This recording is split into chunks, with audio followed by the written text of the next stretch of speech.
Testimonies from family and friends. I'd like to ask Jimmy Vitela to come up at this moment, and he's going to share with us, and then we'll have a letter read on behalf of the family. Jimmy?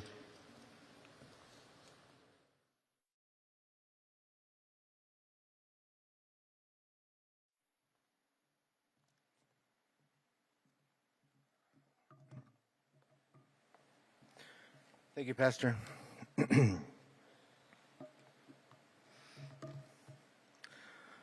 This by far is probably the hardest thing I've ever done in my life, so please bear with me.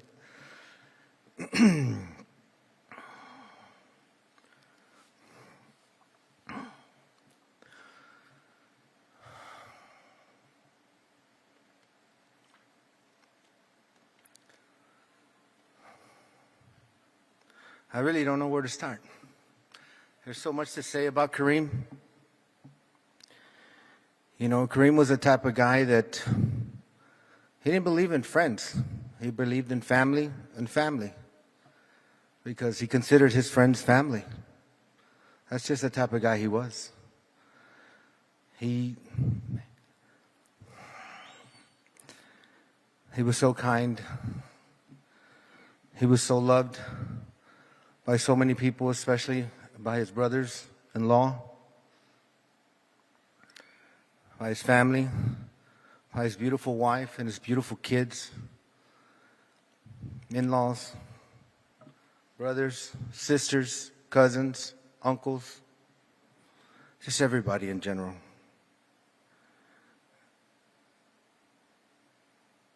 And although he's not here anymore,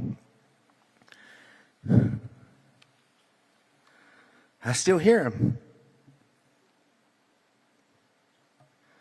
I hear him.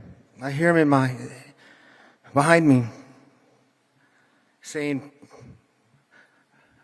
"Pops, if I had to make the ultimate sacrifice and not be able to live my life with my wife, and not to be able to raise my kids, make sure it's not in vain. Make sure that you send a message that I'm here for my brothers. Make sure that their hands are not bound, because these guys are here to protect us. And they pay the ultimate price when evil people do the unthinkable." I can remember way before he was a police officer.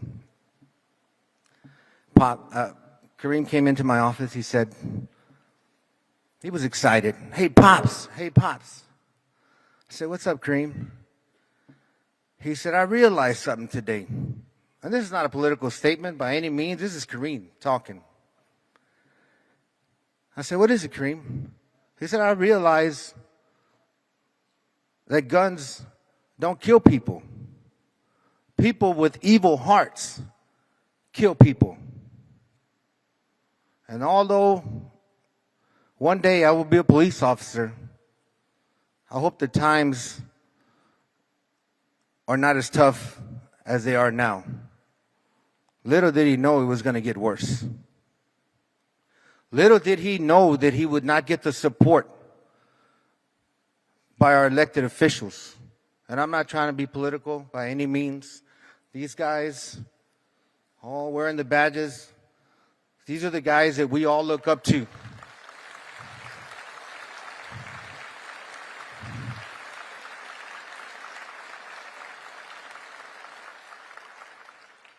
These are the guys that we love.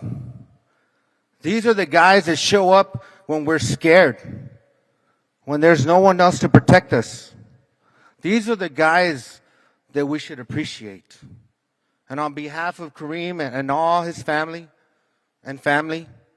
we appreciate all of you guys, and thank you so much.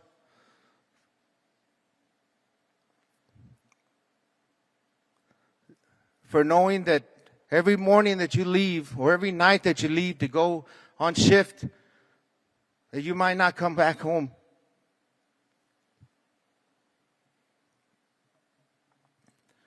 I can only hope that things change, and we grab a hold of what's going on in this world. Because I know that Kareem is up there looking down on us. And every time that we don't back these guys up, he's going to be up there shaking his head. I can't believe it, Pops. I can hear him already. I can't believe it, Pops. Saying again, don't let my death be in vain.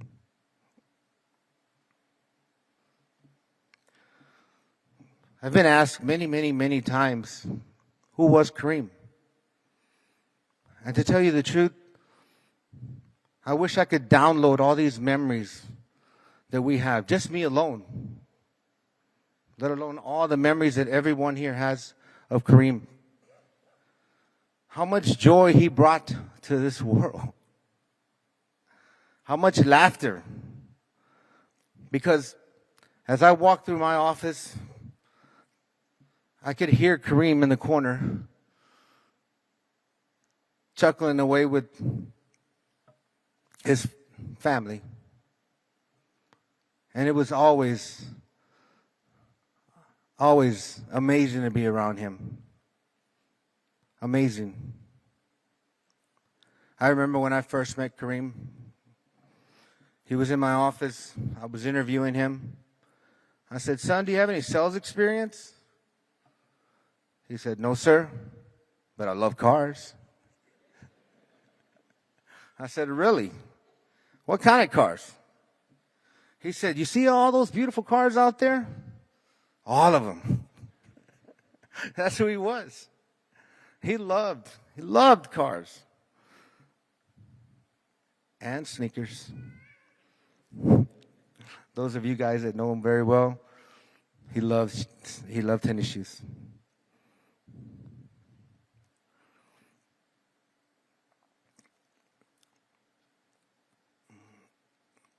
As I was sitting there, listening to them sing that first song, I can only imagine all I could see was Kareem up there with his new kicks on, dancing with Jesus, saying, "I made it, God. You don't have to be alone no more." Because at the end of the day, we need a Kareem in our lives. We need a Kareem that can make us laugh. We need a Kareem that can hold us. We need a Kareem that can always tell us it's going to be okay. Even though sometimes it feels like it's not.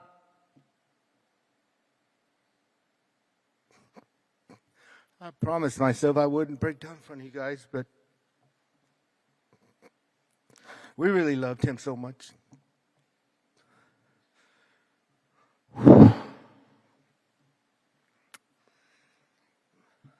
I know like so many of you guys, you're going to miss him. You're going to miss him. Because we do. In my eyes, he'll never be another Kareem. Because every holiday, every birthday, every anniversary, every baptism, I'll be looking for him. And I won't be the only one. We're going to want to hear his laugh. We're going to want to see that contagious smile that he had. And we're going to miss him. But like I told my sons, from now on, every time we say the word Kareem, we're going to celebrate his life because he had an amazing life. I had the honor to watch him blossom as a young man, still green in life, still green as an adult, as a salesman,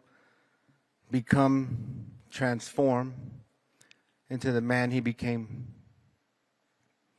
I saw him fall in love. And not just fall in love, he fell. He fell like we all wish we could. He loved his beautiful wife so much. And he fought so much for her.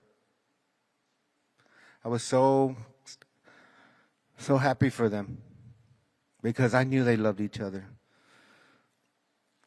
And when Adeline was born, oh my God, I never seen someone so happy. I mean, you could hear that huge smile he had, even though we were just on the phone. I said, "What do you think?" I said, "I wouldn't have it any other way. I wouldn't have it any other way. I can't wait till I have my little boy."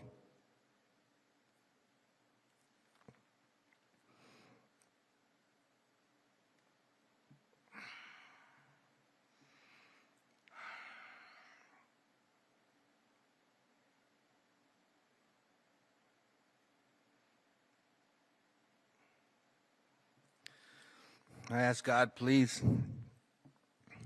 let this be the last time for me.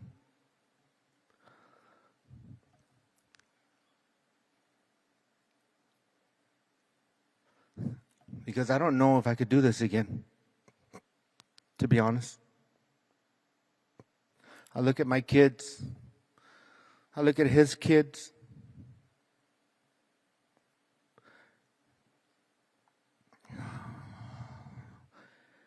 And I don't know how to stop the pain. I don't know how to comfort them so they don't feel so much pain. But looking at them gives me hope. Lots of hope. Because those little kids could be our next congressmen, our next senators, our next presidents of the United States. And they're going to know the ultimate sacrifice their dad gave for all of us. And they're going to make sure his death wasn't in vain.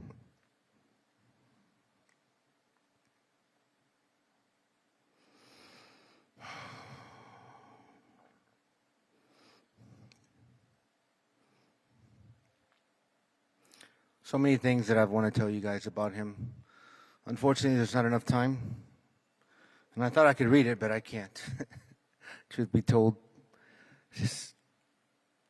it just hurts so much to lose such an amazing person.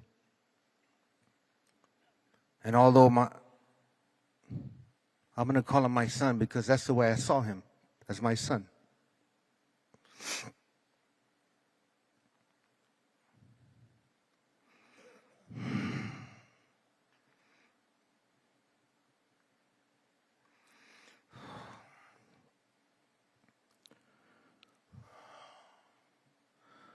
Although my son is not here with us no more, he will continue to live in our hearts, and he will continue to live in those beautiful children.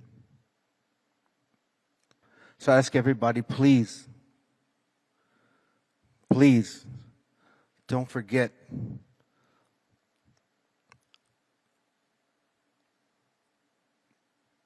the important job that he did and that his brothers did and they continue to do. And I hope that maybe we can start a trend, that maybe we can give these guys hugs every time we see them, no matter who it is, because they deserve love, just like we do. They're human, just like us. The only difference I see is they have more courage, because they go out there every day to protect us when we can't protect ourselves. Thank you guys for all the love, all the affection, all the support.